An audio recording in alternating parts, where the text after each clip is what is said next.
Yeah, yeah. Yeah, defend your gen. Let the fun begin. Defend your gen. Then we'll do it again. Let's go! Let's go! Let's go! Oh, hello there. Hello. Hello. Welcome back to Defend Your Gen, the podcast where one millennial and one Gen Xer attempt to prove once and for all that our childhood was the superior one. Each week, my dad and I battle it over best movies, TV shows, actor, music, toys, snacks, and all the random little things that somehow shaped our entire generation. Now, we will settle the debate today. Probably not, but we are going to try, and we're going to have a lot of fun doing it. So grab your favorite snack, get comfortable, and let's defend our gens. Let's do it. Okay, so the first category, like all of our other shows, is the best TV show or movie or cartoon. For Okay. me, Do you want me to start? I'll start. Oh, okay. I'll take the reins on this one. I don't know if you remember this particular show we watched a lot growing up, but it is called Zoom. And it was a Not PBS show. mm, Any inkling. Because kind I of. think like the opening theme was like, come on and Zoom, come on and Zoom, come on and Zoom. Zoom, Not Zoom, it's Zoom. not really coming to It's me. not triggering. And No. like the little kids would pop up and be like, I'm Miranda, I'm John. I don't know. What? It was really cute. You might have to look up, but it was a really cute show. But anyway, it premiered in 1999. Zoom was one of my favorite PBS shows growing up. PBS had a lot of really good shows, but this was a really cute kid show. It kind of reminded me of like it was kind of like sketch comedy, like kind of like all that, but I think it was around the same time too. But it was kind of more so like Bill Nye, where they did like experiments and crafts. It was really cool. It was a show that made everyone think that they could build something out of paper clips and duct tape. It made science, crafts, cooking, and games feel like they could do anything. Like you could do anything at home. Looking back, it was basically like a YouTube DIY before YouTube even existed. So, yeah, I love that. And mom, I asked her if she remembered it, and she did. Oh my gosh, yes, I Is that what love you're talking it. about? Yes, it's so nostalgic. Yes, that's so Okay. Okay. cool. All right. I just didn't know because I never really watched it. Yeah, well, you're missing out, man. I guess so. Oh, I don't know what I No, need to it's do. it's super nostalgic though, but Okay. it was Did actually a anybody reboot of did a anybody PBS. famous come from it? Ooh, I don't know. That's a good question. Ooh, I should look Yeah. that up. Yeah. Yeah, that's a good question. I like Hmm. kind of want to Google it right now. What were you saying? There's a reboot or something? No, I was gonna say that it was actually a reboot of a PBS show from the 1970s, which I didn't even Oh, know. okay. So that's pretty cool. I should look up that too. But I got homework. I always got homework with this podcast. Dude, your homework board is so just it's out I of gotta watch control. so many things. It's Yeah. it's it's crazy. I kind of remember it now that I'm looking at the graphic. Yeah, it looks very 90s, like to me. Yeah, almost 80s. Yeah, kind of. Okay, All right, what Zoom. you got? What you got? So when I was growing up, my favorite cartoon in the world was Huckleberry Do-do-do. Hound. Oh yeah. Um, I don't know. There was something about Huckleberry Hound that resonated with me. I've even got this little dude. I mean, Oh, he's so cute. how cute is that, right?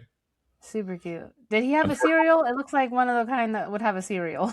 He had everything. Not to be Oh, okay. confused, not to be confused with Brian. Oh my Um, gosh. I've had this since season one of Family Guy. What? He still talks. Listen. Oh, I need a cocktail. That's so cool. Yeah, I mean, there's a battery in the bottom, but I mean, how long's Family Guy been out? Like 20 years? Yeah, forever. Whatever battery is in here, dude, this thing lasts forever. Dang. But yeah, no, Huckleberry Hound, dude, I couldn't wait. It was so good. Anything Hanna-Barbera was just great for me, and it's so nostalgic. Just the look of the Hanna-Barbera artwork, right? Hmm. But no, Huckleberry Hound. I have some fun facts about the Hound. He was the first cartoon dog to become a TV superstar. He debuted in 1958. Oh my God, that's too old. Dang. And quickly became one of TV's most recognizable cartoon characters. The Huckleberry Hound show became the first animated television program to win an Emmy, which is pretty cool. Wow. Yeah. It took home the award for Best Children's Program in 1960. Um, it was Huckleberry Hound was one of the first major stars created by Hanna-Barbera and helped establish the studio that would later create classics like The Flintstones, Yogi Bear, you heard of him, Scooby-Doo, Mm-hmm. Where Are You? Come on. Scooby-Doo, by the way. Scooby-Doo, by the way, probably has the best song, right? I mean, Oh, for sure. just amazing. I think Hmm. it's funny that Yogi Bear started as a supporting character on Huckleberry Hound and probably became more famous, arguably, Yeah, right? Um, definitely, definitely. yeah, he was just in segments of the Huckleberry Hound show before becoming a huge star. I say that like he's a real person, but you know what That's I cool that they did like a spin-off. I feel like I never really hear that like an animated character gets its own spin-off. And probably Yeah, there are other examples, it's but kind of that like is really cool. The Cleveland show, Back to Family Guy, you know. But Okay, okay. not that that was hugely popular, you know. Mm-mm. But yeah, Huckleberry Hound. Okay. Very different, but side by side, they are TV shows that we watched when we were young. Yeah. I don't know. What do you guys think? You guys decide. Our next category is going to be our favorite actor or actress.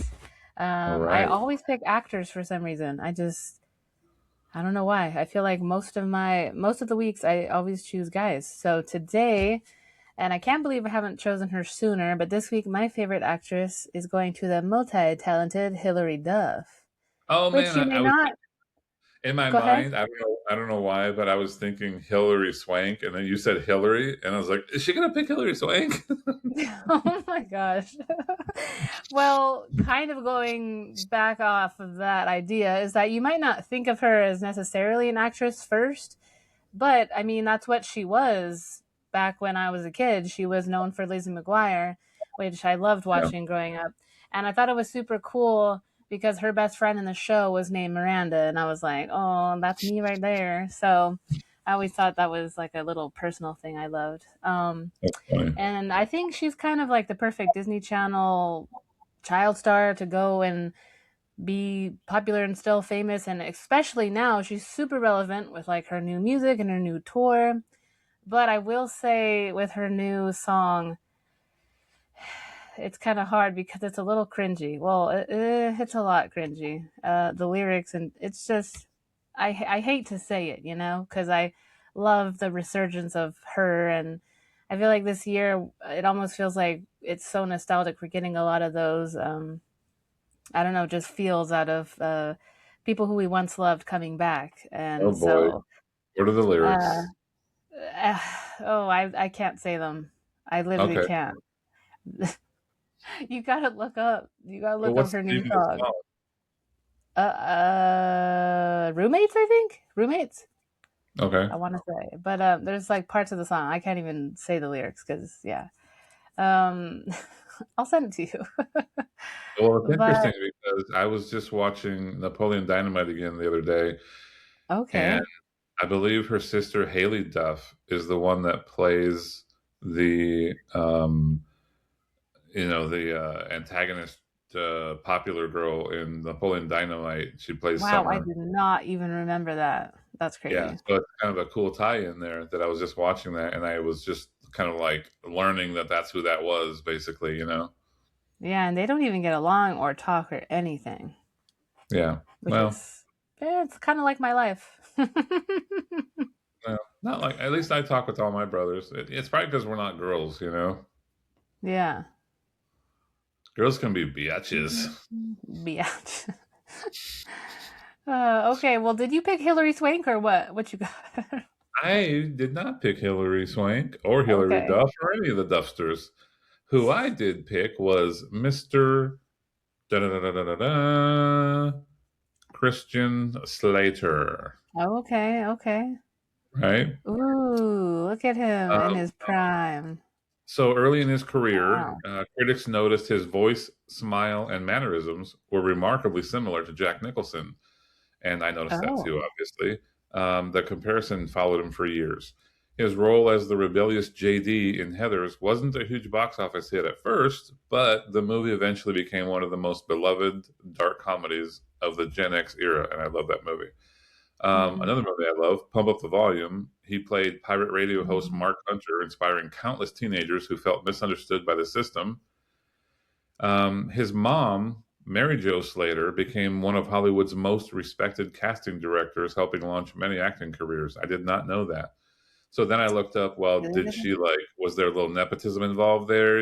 Did Hmm. she help him get his little deal going? And it says that she helped launch his career in a different way. She arranged important auditions and meetings when he was a teenager, including opportunities that led to his breakthrough role in The Legend of Billie Jean. Another great movie. I've never Um, seen it. Add it to the one of list. one of the really cool things, probably the coolest thing that I've ever learned about Christian Slater was just a few months ago, actually. Um, it got out that, and the fact that it was stayed hidden so long is the coolest part because when cool people do cool things but they don't do it for recognition, Hmm. that's Christian Slater. So when they were casting for Interview with a Vampire, Hmm. originally that role was the role of the interviewer, if you will, was Hmm. going to River Phoenix. And Oh, they started shooting just weeks, I think, before River Phoenix died. And when they finally had to get him in there to get some shooting done, the worst thing in the world happened. Not the worst thing in the world, but yeah. it was pretty bad for River Phoenix Hmm. fans, and there were a lot of them, including Christian Slater. He was a huge River Phoenix fan, and so when Christian Slater took that job, he ended up donating his $250,000 salary, the entire thing, to two of River Phoenix's favorite charities. That's how much he respected that guy. And Wow. I mean that, and he didn't. That's not something he talked about, like, "Oh, look what I'm doing." Right. He did it quietly. No one knew about it for years and years, and I just learned about it recently, and I'm like, dude, that dude is a baller. That was awesome. Wow. I can't believe that. Yeah. So, um did they actually film anything with River Phoenix?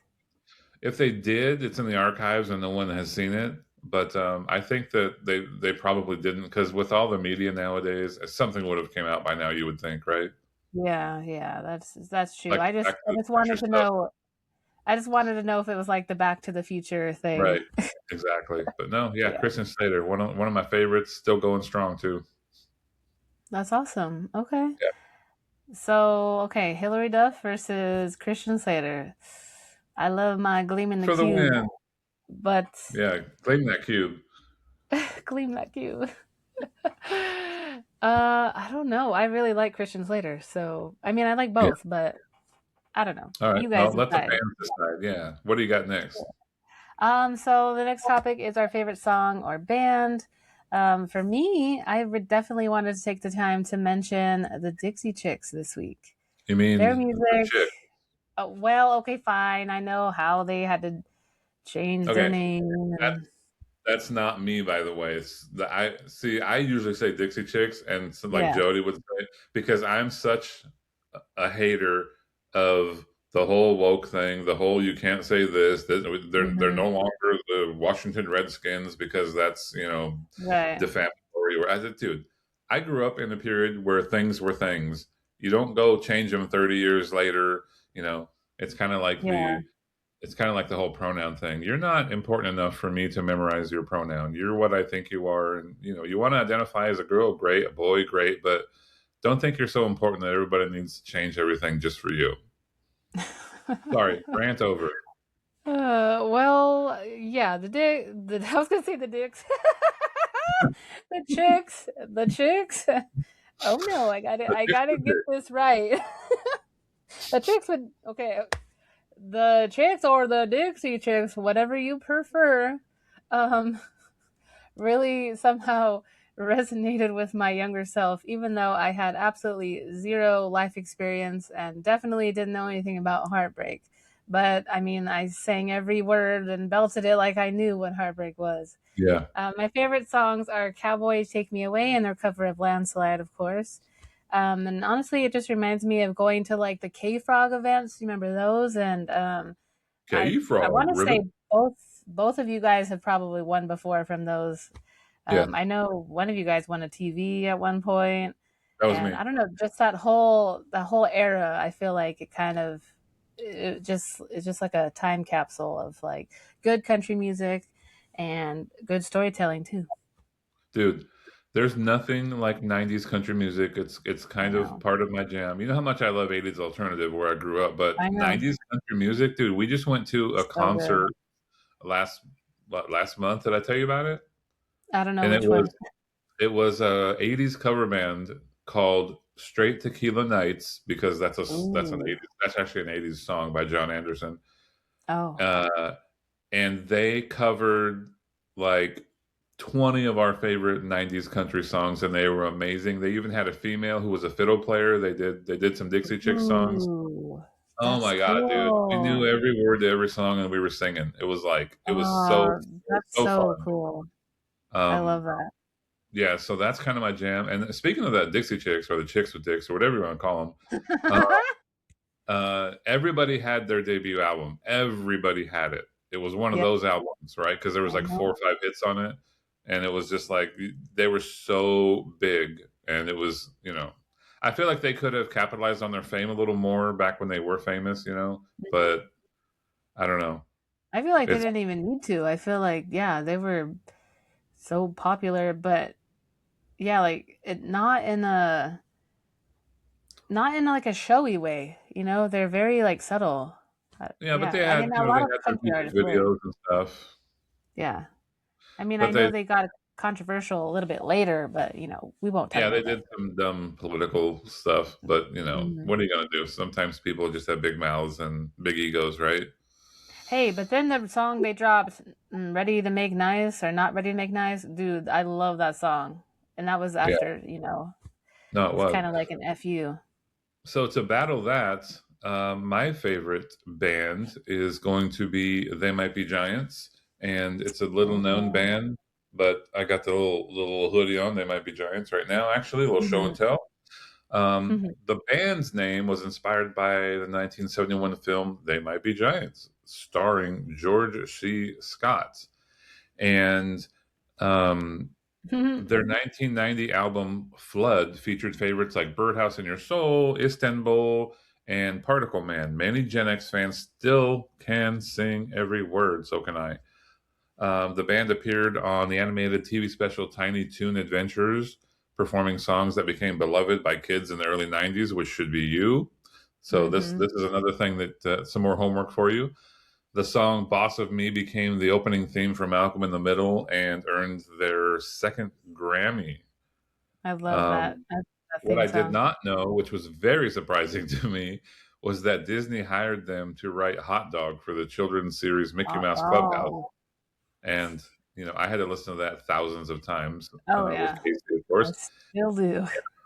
Yeah. Yeah. If you ever had a kid or grandkid, you've heard this dozens, if not hundreds of times yourself. So there you go. They might be giant. Yeah. Hot dog, hot Yeah, I dog. had no idea the connection between that at all, but that's super cool. They've been busy. Yeah, and still pretty prevalent even in my own household every day. We watch the show every day. Do you really? Yeah, literally. Hunter is super obsessed with it, which is so crazy because it's had such a long lifespan of that show. Does, And does he eh, dance around to hot dog?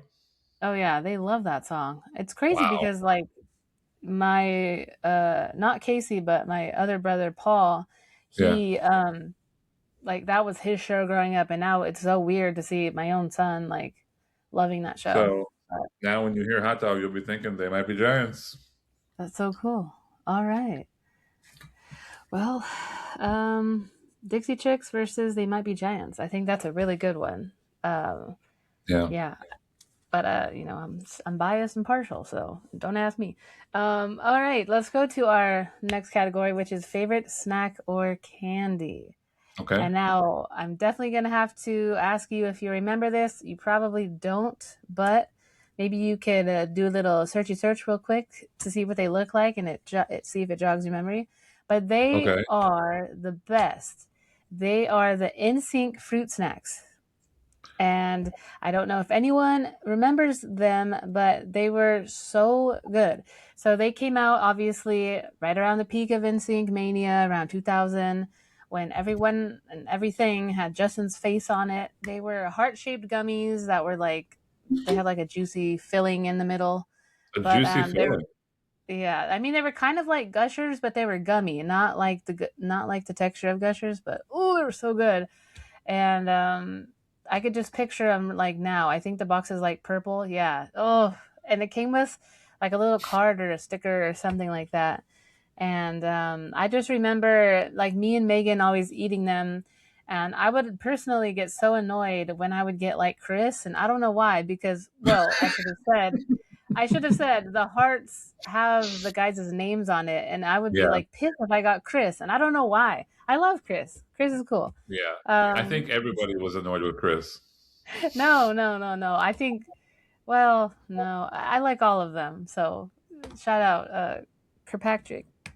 But anyway, yeah, I wish I could buy some off eBay or some. I don't know. I haven't looked them up, but if I could get some like dead stock gummies, like let me have them. I might So not they, eat them, but I'll like look at them.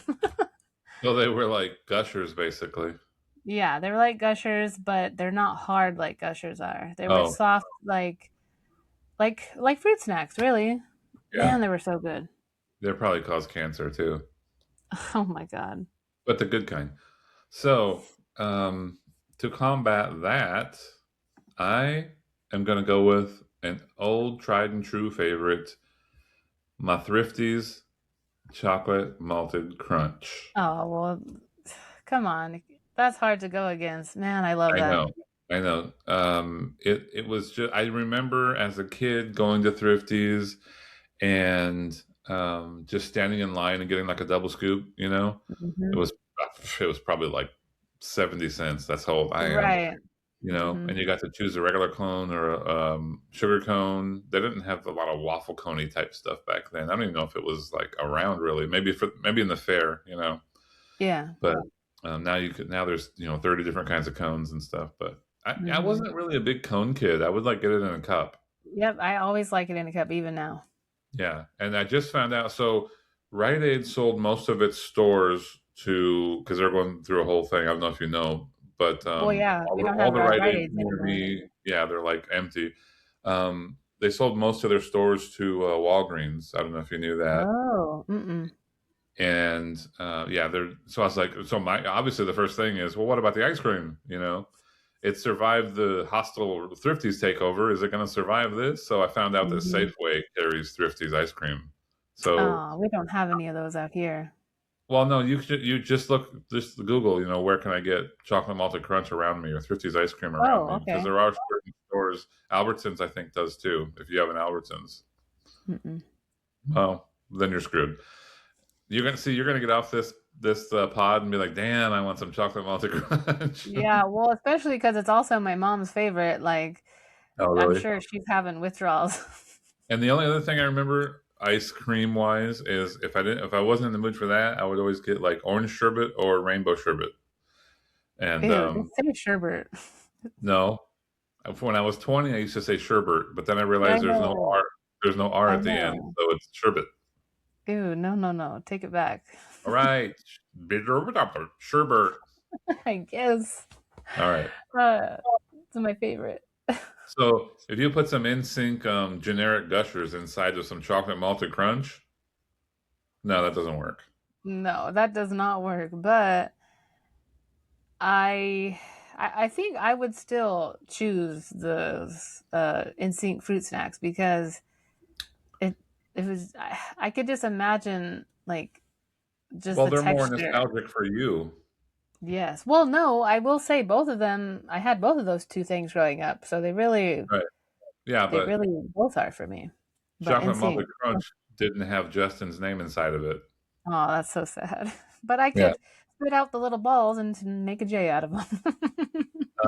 That's another show. That's something else. Okay, okay. All right, let's just move on. We're gonna go to favorite toy or game, Okay. and what I chose was. Do you remember? I don't know if they had these when you were in elementary school, but probably so. I imagine there are those big, colorful tents in elementary school that you like run under and play outside with like your whole class. Do you remember those? A tent or just like a Oh, sorry, they were called play parachutes. yeah, yeah, yeah. Oh, okay, cool. Okay, so you remember like I think everyone would like kind of spread every out. kindergarten everywhere use those. In fact, here on campus they use it for the lower school. They use them. Oh, fun. That's cool. I Yeah. haven't seen anyone use them in so And they're long. super multicolored. Yes, they're like rainbow. Yeah. But through research, I found out that they were made, which really makes sense. They were made in 1960 by Betty Henry, a PE, obviously a physical education teacher in Pennsylvania. They got Right. popular in the 80s and 90s for inclusive exercises in elementary school, obviously. What are they But called? uh, play parachutes. Okay. Yeah. So I just remember using them. Yeah, definitely when we were like in kindergarten, probably all elementary, but more so on the younger side. But yeah, I just have good memories of them, and I'm sure I have pictures. I'm sure I distinctly remember having like a picture like in a picture album of one of those, and I really should have found it. So what I'm pulling up is something like this. Is that what you're thinking of? Oh yeah, yep. Okay. Yeah, no, How I cool. we have those here on campus. That is so cool. Yeah. You gotta go play with one. Those are, I mean, depending on the size, they can get pretty expensive, you know. Really? Yeah. Wow. There's some that are a couple $100, but some of them are really big though. Yeah. Um, but yeah, no, are you is that your whole deal? Yep, that's my whole deal. Okay. Um, so I don't know.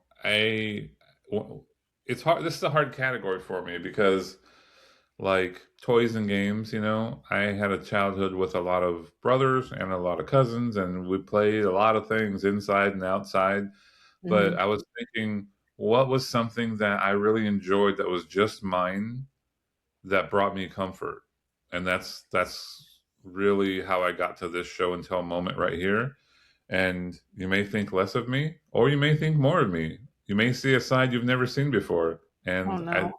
and it seems like you're very scared right now. But I found something that I had the exact same one of, but it's like new retro type thing.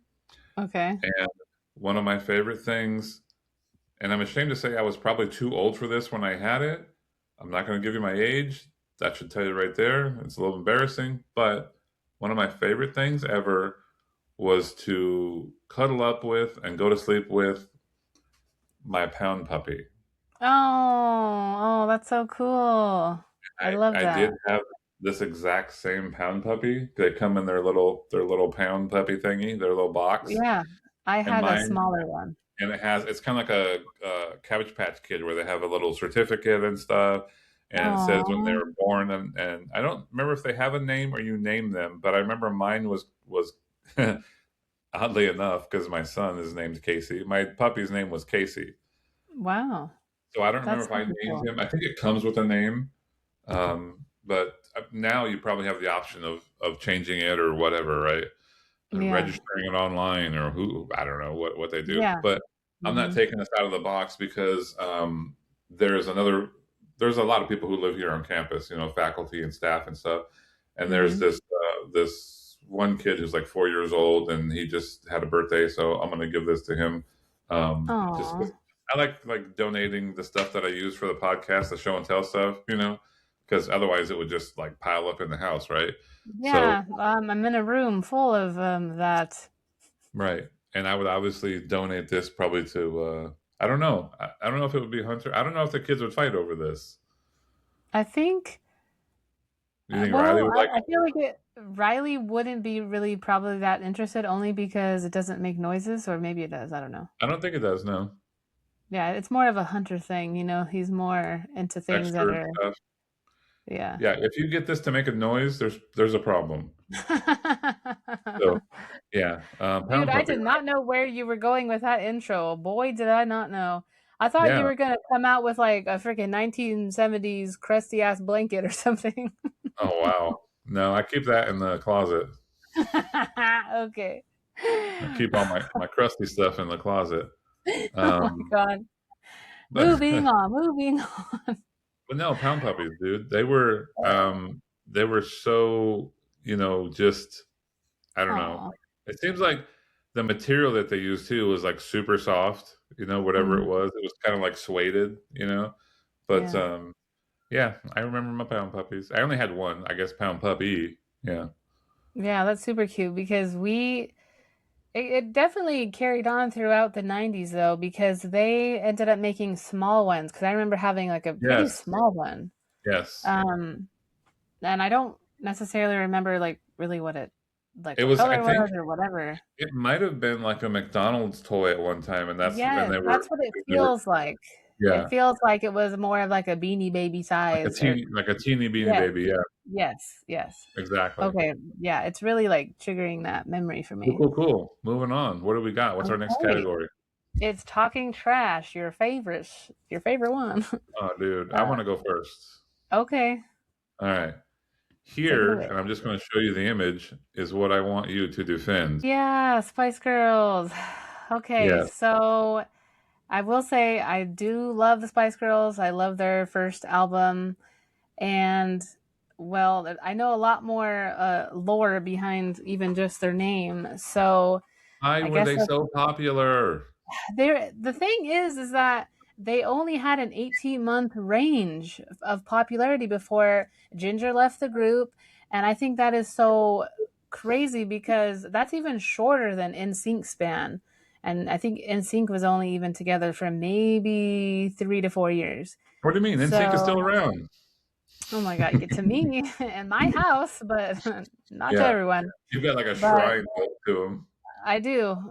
You don't want to see it right now, but it's just right over there. One of these days. But so Spice Girls actually got their individualized names because they were actually doing an interview for a magazine, and they just gave them those little monikers in like a little spice rack.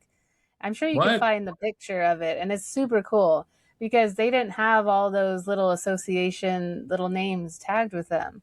But yeah, it's from a magazine, and the interviewer just published it like that, and it was so cool. And so obviously that's where Scary Spice, Baby Spice, Posh Spice, Ginger Spice, and Sporty Spice got their little names and their little identities, and it really worked for them. Can you imagine like how like genius that was because it spawned like all the dolls, and I know a lot of people collect all the dolls, and so I think it's very reminiscent of course, the marionette dolls of NSYNC too. But yeah, that was a huge brand move for them, so it really worked out. Except when Ginger left, I mean, and yes, yes, yes. That's it right there. So they owe Super cool. their fame and all their money to this interviewer who did this. Seriously, they do. Wow, It's so cool. I love that. that's funny. I never knew that. Yeah, I think it's really cool that that kind of happened for them, and they were huge. And I've never even seen the Spice World. Is that what it is? Yeah, I've never seen it, but Spice World. Yeah. add it to the list. But yeah, I defend it by saying that they were great for their time, and they still have probably a huge fan base. And yeah, by Squirrel I know that at Solo. least certain ones do. Yeah. Yeah. All So what right. do I Well, need to defend? I need you to defend And you're gonna freaking laugh at this, but floral couches, and you know exactly the ones I'm talking about. Let's see if this is apropos. Don't make me beg. Not really. Yes, I beg you to defend the Um, floral couches. okay, so growing up, and I just looked at some old pictures of one of the houses we grew up in, and my Hmm. brothers and I are sitting on some really, I don't know if it's floral, but it was really odd looking furniture. Because back Uh-huh. then, like in the 70s, dude, the louder the better, I guess. Because Hmm. some stuff, I don't know, it's it really comes through like almost better than the picture, like the photo of the people do, right? Because it's just so loud. Yeah. And like it's not a background you would ever use, go and take your picture somewhere. The generic pull down, like you go to like the JC Penney special and stuff. Yeah. But yeah, I don't know. I like them because they're nostalgic and they're so like when you see something like that, you know exactly what era it's from. Oh, of course. However, And I feel like everyone my age had like a grandma who had those specific type of couches. so your grandma did have a set of those couches. Unfortunately, they weren't in the 70s. They were in the 90s. And I don't know why in the world she picked something like that. She really loved them, but she's also a crazy person. So that kind of tracks. Yeah, And exactly. she probably still has those in that house to this day. And, you know, I highly doubt it, but it could really? be. It could be right with those seashell lamps that she has. Do you remember And those? the lion and tiger pictures all over the walls, the Oh, framed ones. absolutely. Oh yeah. Yeah. Hmm. So that all goes together, right? Yes, very much. Jeez, it's like an antique show or something, all in one house. I'm like, Exactly. like one of those old stores, and it's like she went on the Wheel of Fortune in the '70s and she won everything and That's a put it all in perfect one way to house. describe it. Yeah, so I can't defend that. I mean, that's you got me on that one. That's I think you won that category because obviously Spice Girls. I kind of set you up for that one though. Yeah, thanks. Thanks for that. I took the No W. worries, no problem. What else we got? All right. Now, this is one of my favorite segments. Where are they now? Where are they? Well, for this week's segment, I am wanting to talk about Haley Joel Osment.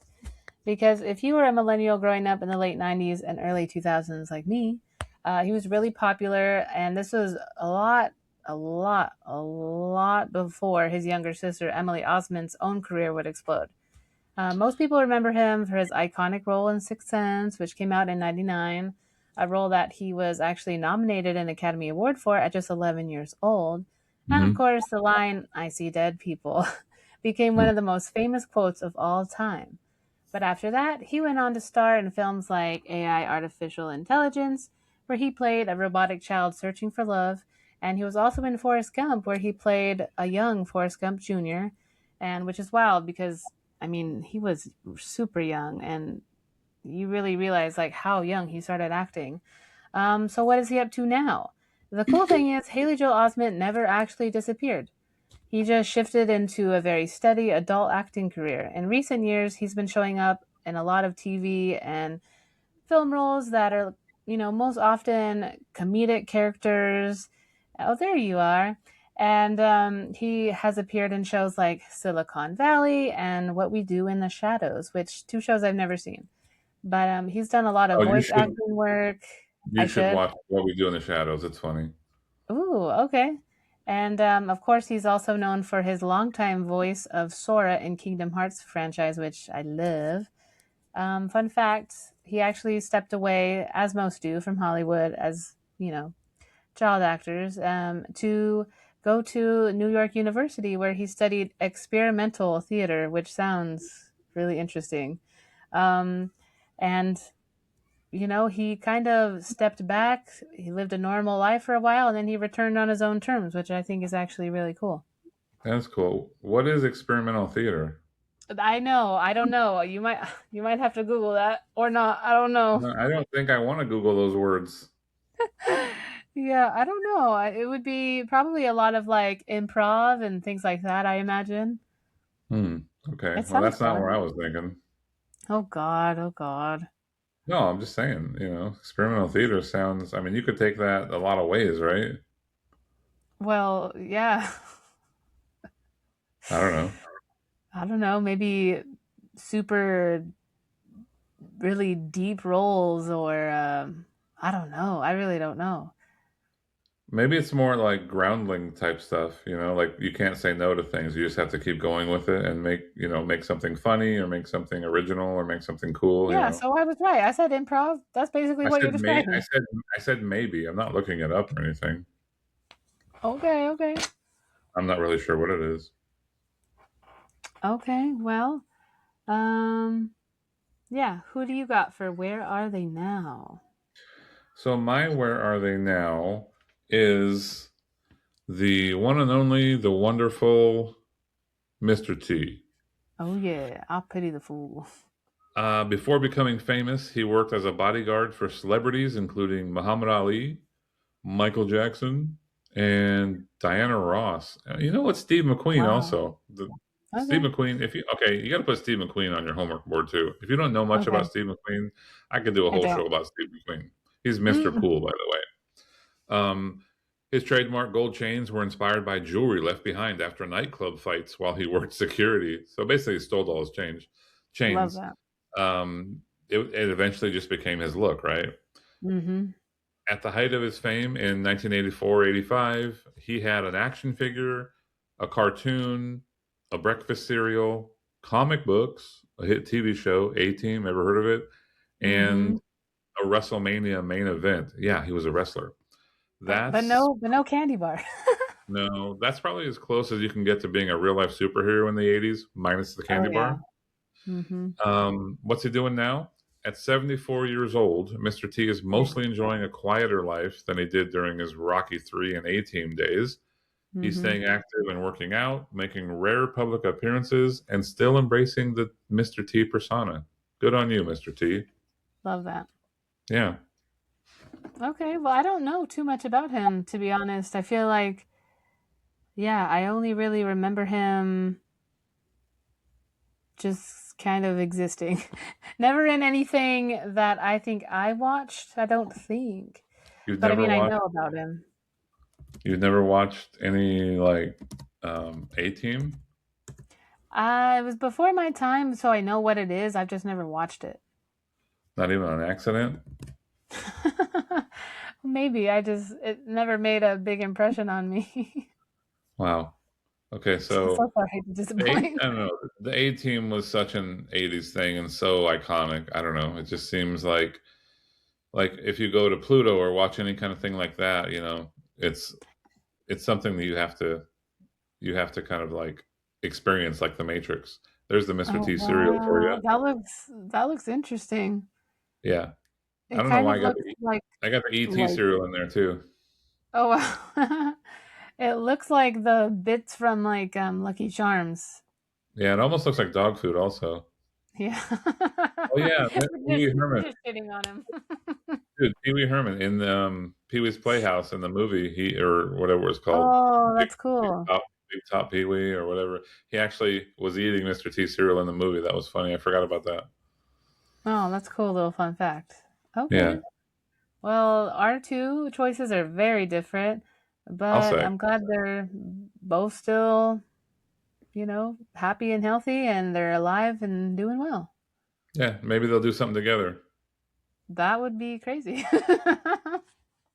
I pity the fool who sees dead people. Yeah, exactly. I was just gonna say that. Damn. Okay, well, let's move on to childhood memories. Okay. For me, this week is kind of a twofer, which I love to do, Uh-oh. because I don't think that kids today will ever understand the thrill of going to a grocery store in the 90s. So, first, my sister and I used to treat stores like Albertsons as our own personal playground. Every time we walked down the aisle, we'd smack those little automated coupon dispensers Oh yeah. just to hear them spit out the freaking coupons, even though we You're the had no reason we intention don't of have using those them. anymore. I know. Well, we would just go around collecting them for no good reason, but we loved it. And it was Yeah. just so like satisfying as kids to just be little hellions. And then secondly, there's Costco. Obviously you worked there, but we were there for one reason. The free samples, Of baby. course, you guys are raising. I know. I just remember walking around collecting them like it was a scavenger hunt, you know. And of course, the only downside was when the employees would hit us with, "You need your parents to be with you." And as Oh. a kid, that felt like the worst injustice of all time. But honestly, those little memories, they definitely make growing up in the 90s and early 2000s so special. Yeah, that's cool. I was just at Costco the other day, and yeah, they still do that parental thing because there was some kids trying to get like I multiple thought like they were going to hit you with that. yeah, Where's your parents? they they were trying to get like a bunch of Rice Krispie treats, and they're like, Where's your parents? Your parents have to be here." Hmm. Like they gave them one, but they wanted to get more, and they come back and get more. Yeah, I was just kind of laughing because it's so funny. they still do that, and nobody cares. By the way, that the gift box that you sent me that had the Rice Krispies treats with the Uh-huh. salted caramel in it, I was like, man, I'm not a big salted caramel guy. It was freaking delicious. Dude, it was so good. Did they have So good. butterscotch morsels on it or something? Because the Uh, morsels looked and tasted a little butterscotchy. yeah, it definitely had more of like a buttery sensation, if you will. I Like it was know, and creamy. Yeah. I was so there for that, and I was like, "This is and it was soft and fresh. I wasn't Mhm. expecting that, because I Yay, don't I'm know glad. like how long you've had that, or how long where you bought it, how long I've they had had it it. for the last couple years. Yeah, exactly. But dude, that was freaking No. that was awesome. And the other thing that you got for me, which was really the main thing that you got for me, was this. I want to Mhm. show everybody. So my favorite toy of all Yeah. time is the Big Track, The and big Miranda track, got me this like shadow frame and put this Big Track, what do you call it? Like a print ad. advertisement basically Yeah. in here. And on the other side it has a different advertisement on it of a very cool toy that I never had, but it's very cool from like 78, 79. But the Big Track, dude, and this awesome frame. I mean, Yay. that's one of the best gifts I ever got. And Miranda's a Yay. super Miranda, if you guys don't know, and I'm sure friends of Miranda do know, she's one of the best and most thoughtful gift givers ever. I Ever. am. I So am. if you're Thank you. fortunate enough to be a friend of Miranda, her gifts are like super thoughtful. A lot of creativity and thought goes into every gift that she gives one of her friends or family. So awesome. Thank you. Shout out to me. Shout out to me. But Shout out yeah, to you. that was so fun finding and putting together. I know you joked that that you didn't know if I put it together or if it was already came like that, but I'm like, no, no. I know, because I was like, thank you. And then I was like, maybe she just bought it like that. But you were like, no, no, I had to actually put it together. And your mom helped out with it a little bit too, I think. She found the Yeah, frame. yeah. So thanks to Anna for that one. That was really cool. It was a Um, collective effort. so not one of my favorite childhood memories, but a really deep rooted memory that I just can't get rid of is when I was 10 years old, I saw a dead body on the train tracks. So Oh, basically, the movie Stand By Me, which was the book called The Body, is all about me. mhm. They stole it from me. You know, I need some reparations. But no, the story goes back to when I was 10. We lived in Upland, California. My older brother Ted and I got to ask him about his memory on this. I haven't talked to him about Yeah. this.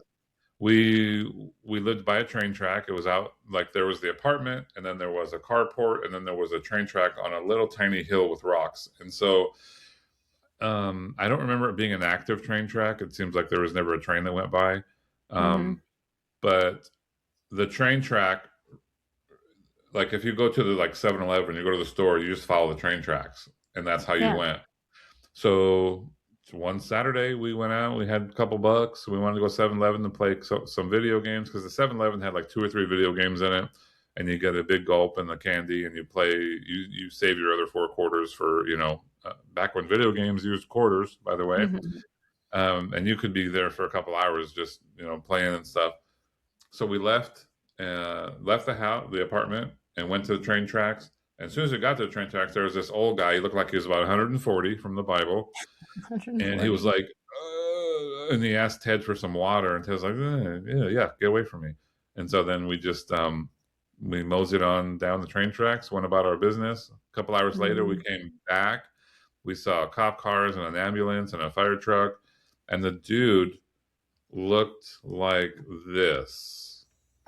Oh no. Um, Oh except he was face, wow. except he was face down. Yeah, that's not Oh, an actual picture of what happened. This is a recreation. dramatization. Yeah. So yeah, so he was. Yeah, this isn't a picture from the actual, 1982 crime scene, but Oh my God. it's a visual representation. So yeah, I mean, I laugh now. It's sad. I mean, the guy, at least he was old. He lived a full life. I'm sure. Yeah, but your brother's a murderer, so how does he My feel? brother is basically Ted is a murderer. He could have saved the guy with a small glass of water. He Hmm. chose to be selfish, and he murdered a guy. So there you have it. And you were not an accomplice per se, No, I but was in it. maybe you were trying to bring back a big gulp for him. You got to spin it like that. Oh yeah, a big gulp, or even a Slurpee. You know, Yeah. Hmm. because when you're really parched, nothing hits better than a Slurpee, right? Hell yeah. So Hell yeah, that's yeah. one of my favorite childhood memories. Oh gosh. Okay. Well, I like mine a lot better than yours. Oh, by the way, this picture right here of me and my brothers, that's Diamond Court in Upland, and that's where that story Wow. took place that I just told you. So behind us is our apartment. Wow. Me, Jim, Ted, and Tom. And Yeah, there's all of one you more. guys look innocent. Look at those bowl haircuts. Wow. That And looks so like some healthy hair. one of our yeah, exactly. One of our brothers is missing there, but he wasn't with us all the time. He was just kind of a part-time bro, part-time lover. But yeah, that's where that took place. Diamond Court in Upland. Wow. Wow. That's wild. I mean, it's a cool story though, kind of Yeah. regardless, but RIP to him. And Yeah. let's move on. Okay. Let's do it. Let's bring the room back uh, up. yeah, well, mine's not really gonna do that. Mine's kind of lame, but this is just Well, a hey, random fact. hang on. Sorry, I don't do dog shows. It's not my thing. Okay, cool, Brian, cool. Someday Anyway, that's going to make sense. It's going to be like the right thing, right, when we're talking about it. right. Um, but a random fact. My random fact is in 1999, over 100 million people watched the New Year's Eve countdown because everyone thought computers were going to crash thanks to Y2K. Turns out Yeah. the biggest thing that crashed was everyone's expectations. Nice. I know, kind of Noise. lame. Noise. All right, you get to go. No, I remember that. That was a big deal, actually, because, the computers didn't, they thought that the computers weren't going to know how to reset to 2000, and Hmm. it would be 1900 all over again in Oh, all the that's computer crazy. systems. Instead of the 20, it would be back to 19. And it was just Wow. dumb. I mean, I everybody mean, put too much, too much emphasis on it, and the TV shows had all the special, even like My fear Name is mongering. Earl. My Name is Earl did Oh. a millennial thing like that, where it was funny though because they were all like camped out in this store. All these people were there because they were, it was basically like a survival shelter type situation, Hmm. and so many shows did a 1999 type episode where in the New Year's Yeah. Eve It was episode, like almost even movies, right? A lot of movies did that too. right. A lot of apocalyptic type of Yeah, things like that. the Yeah, movies and TV shows, they were all more interesting than the actual thing. right. Which I'm sure is why people had all their own iterations of how that could go and how it would be entertaining to watch. But I Exactly. remember there's been a couple of times that I've lived through that it was kind of everyone thought the world was going to end. I know there was like Everyone thought the world was going to end in 2012, and then they ended up making an apocalyptic movie. I think it's just called 2012. Yeah, with John But Cusack. yeah, crazy, crazy stuff. Actually, decent movie. But I Yeah, like I liked it. apocalyptic movies, probably pretty much all of them. Mm.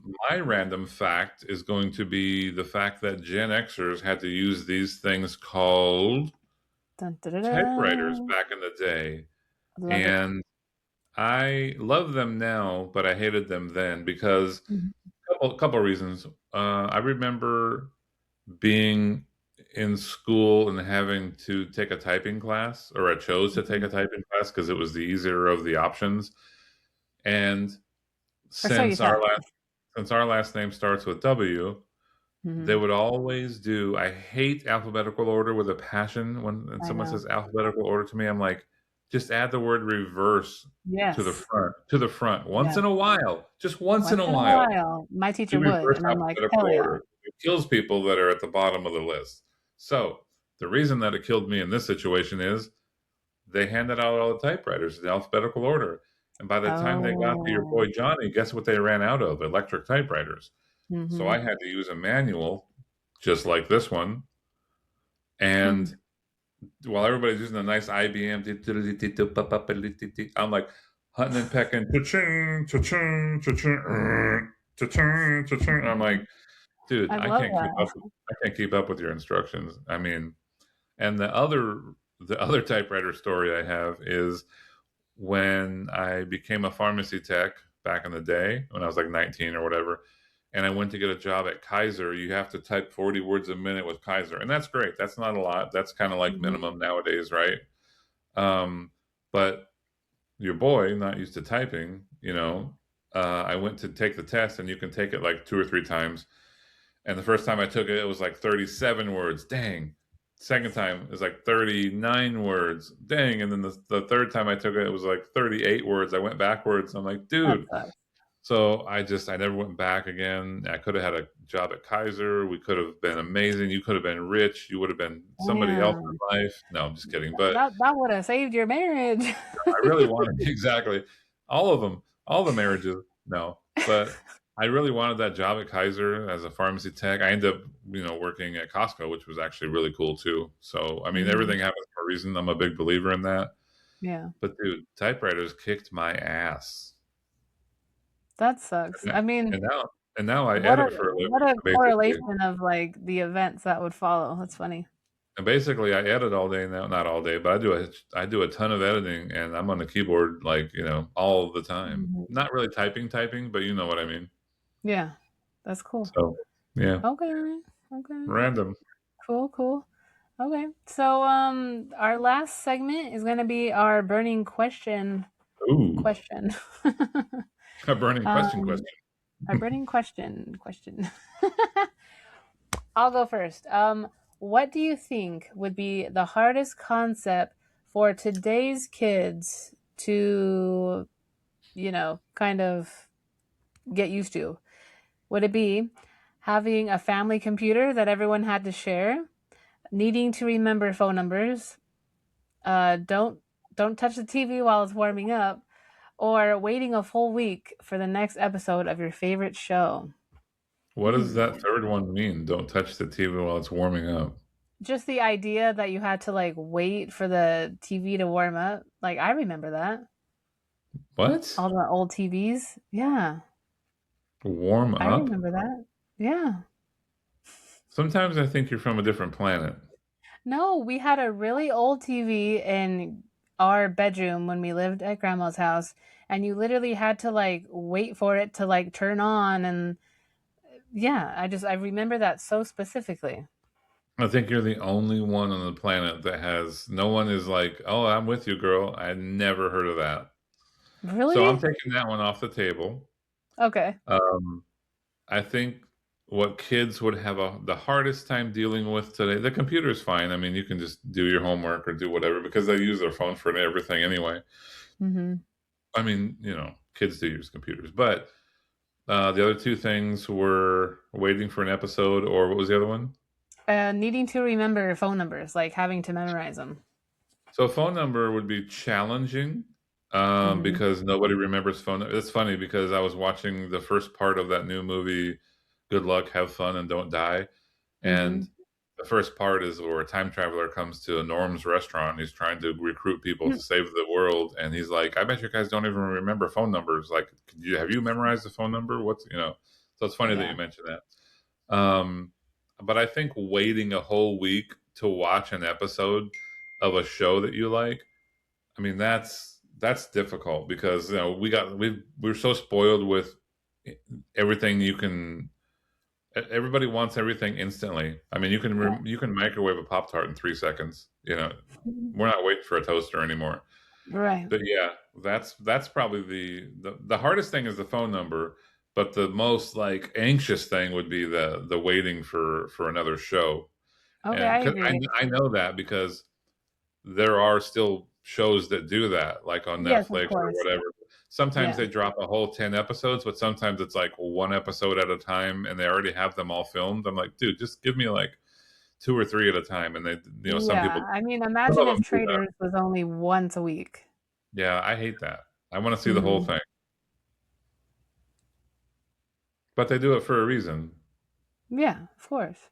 to keep you hooked. So that's my answer. Okay, what's your burning question? My burning question is simple and it's straight to the point, and I'll get to it right Okay. now.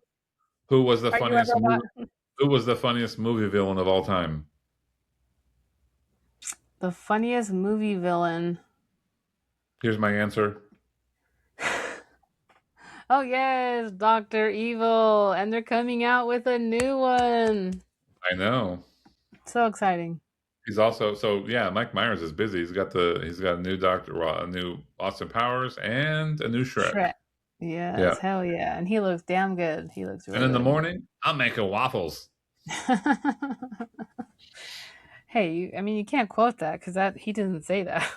I know. That's donkey. Donkey. You could do the onions have layers one or whatever. Yeah. No, I like Shrek. I've liked all I of them love actually. Shrek, man. Austin Powers, samesies. I remember I watched the first Austin Powers. Your mom and I were on Costco had they put together like a little field trip with their employees where like if you wanted to go to Oh Vegas for a turnaround trip, yeah. Mm-hmm. um, you went to Costco like early in the morning, the parking lot, and you get on a bus.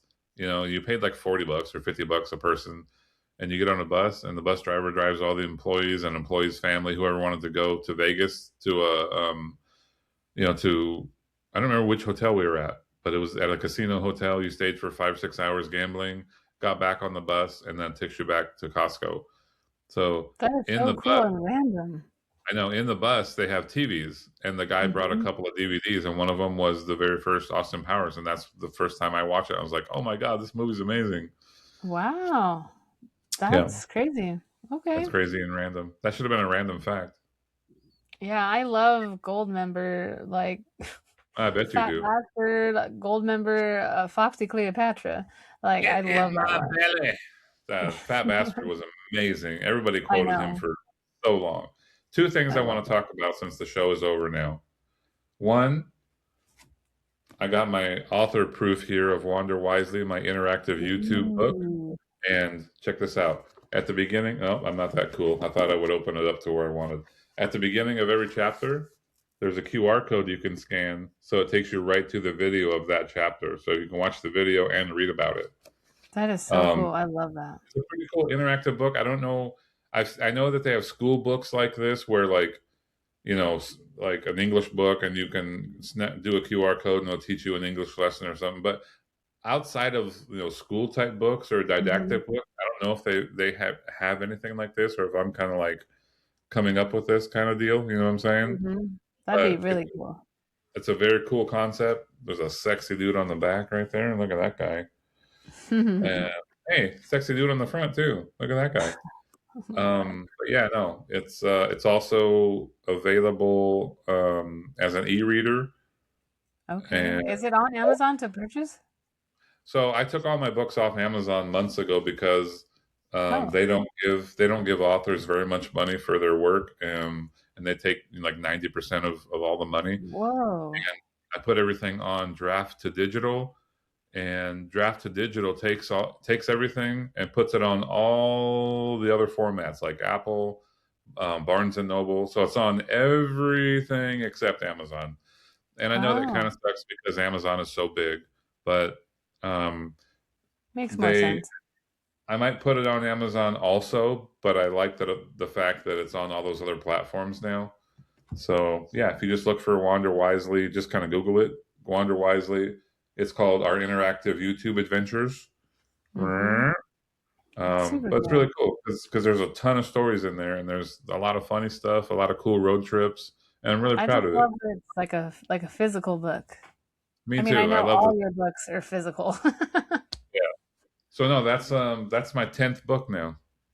Dang, Yeah, that number is 10. crazy. I think I'll stop with 10. No, I'll probably do a part two of that once she retires in a couple of years and we do a lot more road trips. You know. Oh, I love that. I love that for the kids too. So Yeah. don't ever delete your your YouTube channel. Yeah, Or no, I I know. hope it never becomes obsolete. You know what I mean? Because I think that would be so cool for my kids to like get into later. And that's what we started it with. We started the YouTube channel just as kind of like a scrapbook just for us, just for our memories, you know. Hmm. But it's turned into a whole lot more now that I have over 100,000 subscribers and my Yeah. silver button award right there. Woot woot. Um, but yeah, no, it's really cool. And the other thing I wanted to talk about is the fact that you just became interested in the Eagles, and I know so much about the Eagles, and Hmm. I want you to ask me so much. And there's probably a lot of mind blowing things that I could tell you, be like, what? No way, you know, in I'm your mind. sure. Yeah. And like for example, you were talking about the lead singer. Yes. Well, So yeah, go ahead. Sorry. there's not really a lead singer. There's two lead That's what I was singers. gonna say. I was gonna say, well, I did end up looking it up, and there's two guys. Yeah. And then there's some fun facts about the Eagles, really quick. Both of them are great. Both have great voices. It was heavily themed in Miami Vice. You know, they had a lot of. It was all the same time frame. I mean, they were before Miami Vice, but a lot of I didn't know that.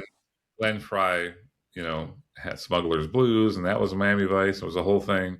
Um, but yeah, The Boys of Summer, one of my favorite songs ever. Mhm. Um, what else was I going to say about the Eagles? There's a great documentary. I think it's on Netflix. It's a few years old, Oh, okay. but it's really cool, and you'll learn a ton of stuff about the Eagles. Heck yeah. Okay. And they've been around forever. They're a California band, which is really cool. You know, Glenn Fry, when he died a few years back, his son Deacon Fry took over for him, and he's great. Sounds a little bit like him. Plays the guitar great. And then also Dang. Vince Gill joined the band a few years ago and started traveling with them and making music with them. And because Vince Gill was always a huge Eagles fan. And Vince Gill, if you don't know, people Hmm. always compared me to Vince Gill because as I was growing up, we looked a lot alike.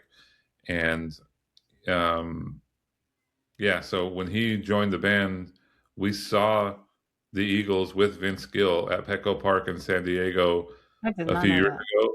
A few years ago, it was an amazing long ass concert because Hmm. the openers were the Doobie Brothers, and if you don't know the Doobie Brothers, they have like a million hits on the radio. You don't know that you knew. It's like, oh, I know that song, I know that song, I know Hmm. that song, and they probably played for an hour and a half, opening act, Dang. and then it was Chicken Fried. What's it called? That band, Zach Brown? Zach Brown band. They played for like Yeah. an hour. Damn. And then the Eagles finally came on and probably closed it for 2 hours, and it was like an all day event. It was so cool and so fun. One of the best Wow. concerts ever. Man, you've been to so many damn concerts. I'm just like, Yeah, that's so crazy. You probably have almost seen probably almost everyone you've wanted to, I dude. imagine. Real quick, funny concert story. So a couple weeks ago, we're on our way to Vegas because Jody booked an '80s concert for us, which was Human League. Okay, Hmm. don't you want me, baby? Right? I'm Hmm. like, oh, cool. She didn't tell me anything about the opening act because she didn't really know about the opening act. Like she didn't really Yeah. know who they, it was no big deal. We're halfway because we decided to drive. We're halfway to Vegas, and the subject came up as far as the opening act, and she was telling me who it is, and I'm like, my freaking mind was blown. So the opening act um, is the band that sang Sex Dwarf. I don't know why it's not coming to me right now. Um, I'm like, what's that? it's Soft Cell, duh. Oh, So Soft oh, Cell oh. was a band in the '80s, and Of it was course. just two guys. It was two guys really. There's only one still alive. Only one guy came out, but he had backup singers and stuff. I And only know so I was like, Tainted Love, oh, probably. yeah, Tainted Love. So of course he sang Tainted Love the very last song because you want people to stick Of around, course. right? You're not Yeah. gonna open with that, and then I I, I did not like it at all. As far as because Oh. he was the opener, right? Mm-hmm. Sang all these dumb songs, finally sang Sex Dwarf a little bit, and then sang Tainted Love, and it was great. Everybody was chanting and singing along, standing, blah blah blah. Mm-hmm. But all the other 19 songs were garbage. It was like new stuff, and Oh, wow. dude, I swear to God, I was ready to go. But when Alison Moyet of Yaz came Hmm. out, because they said Alison Moyet, and I was reading it in the car, and it was like Alison Moyet of Yaz, because that was one of my favorite. If you don't know Yaz, Upstairs at Eric's was my probably it was my jam. It Are was they one of the American? no, it was Because one of what my all I'm thinking of is like, I don't know why I'm thinking of Erasure or whatever it's called. That's like what I'm thinking of. yeah. It's along the same lines, but Okay. so Upstairs at Eric's was probably one of my top, I don't know, 5 albums from the '80s. Mm-hmm. The fact that just the fact that she didn't know or didn't tell me or it didn't cross her mind to tell me about you know who one of the opening acts, because I knew about Soft Cell, Mm-hmm. but Alison Moyet was kind of an add-on. Um, and the fact that she didn't know, like that's Upstairs at Eric's, that's the album cover. It's kind of Oh, a funky wow. album cover, but one of my favorites of all time. And once I was like Alison, dude, I lost my shit. It was like I couldn't believe that I was going to see Alison Moyet, and I was hoping that she was just as good as I remembered from Right. Yaz. Um, and she freaking blew the house down. It was amazing. Um, I'm sure And it blew even your mind. and Jody never really knew who it was, and she's like, she was digging it. She really liked Alison Moyet, which I was even happy about this. She was like, she wasn't faking it either. She's like, I really like Right. her, you know. That's And cool. I was waiting for my favorite song, which is "Don't Go." No, sorry. Well, that's one of my favorite songs. I was waiting for my favorite song called "Only You," and I was like, oh, I wonder if she's gonna play that. And she finally played it, and I was like, dude, I was tearing Mm. up. It was like Wow. I have a very specific memory to that song, and it put me right back to that day, that hour, that minute, and I was like, Mhm. man, she just transported me. And It's crazy how music can do that. music and food, I think really Yeah, do that, like smells of food and things like that. But man, she put me back to that moment, and I was, it was, that's super cool. it was that weekend with Alison Moyet and that sushi experience that we had at Fountain Blue Oh, was yeah. one of the best Vegas weekends ever. Did you Um, film any of it? Or you couldn't? I kind of wanted it to just be our thing that weekend. Yeah. They didn't allow you to really film in the sushi experience in the Fountain Blue, Mhm. but I didn't want to anyway because sometimes I want to unplug and just have Of it be course. our thing. Yeah. And that was one of those moments, and that kind of makes it more special, right? It's just ours. Well, yeah, and also not everything should be content. You know what I mean? Yeah, exactly. So I think that goes to show that, you know, you can really have fun being in the moment and it's not always like being captured for everyone. Right, So, yeah. exactly. But you should look up some Alison Moyet stuff because if you look up Yaz, they were Mhm. Yazoo, but then they Yazoo, changed. which I swear that's why I think of the other band that I just said. Because I swear someone from that band was also in Yazoo. And that's why I Well, think no, of that. Yaz. So Yazoo was, I think in North America it's Yaz, but Yeah. everywhere else it's Yazoo. And Well, what's the connection? I know that there's a connection. with Erasure, Yes. yeah. So let's see. At the age of Oh, 20, Moyet's mainstream career began in 82 with Yazoo, with former Depeche Mode member Vince Clarke. I need to do a whole episode on Vince Clarke, by the way. I don't want to get into that. Let's see. And then in 83, Clark decided to disband Yazoo. He went on to form The Assembly, another duo with Eric Radcliffe, and then Erasure with Andy Okay. Bell. So, so the guy from her partner from Yaz went on to team up with Andy Bell and create Erasure. Okay. See, I knew it. I knew it. See, I do know stuff. All those bands are all linked together. Okay. Very cool. And they're some of my favorite bands. They really are. So, Okay. anything you want to add before we wrap it? No, I remember one of the songs, the lyrics, the opening lyrics is open your eyes. I see your eyes are open. I always remember the lyric because it's such a weird lyric. I don't know why. It's just the first thing never mind. It's funny to me. A lot of their lyrics are really weird and bad. But Erasure has so many hit songs and so many good Yeah. songs.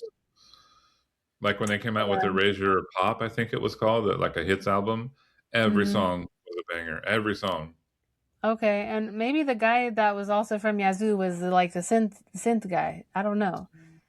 I can't like picture it. Vince Clarke, yeah, he did everything. Okay. So in my mind, I see him on like a keyboard or like a synthesizer. I don't know why, but that's what I see. Well, it's like when we went to when was it Alison Moyet or was it? I'm trying to remember who we saw. No, when we went to see that New Order cover band last month here in town, there's the lead singer in front of a microphone, and there was 3 keyboard players because Wow. it's like Depeche Mode.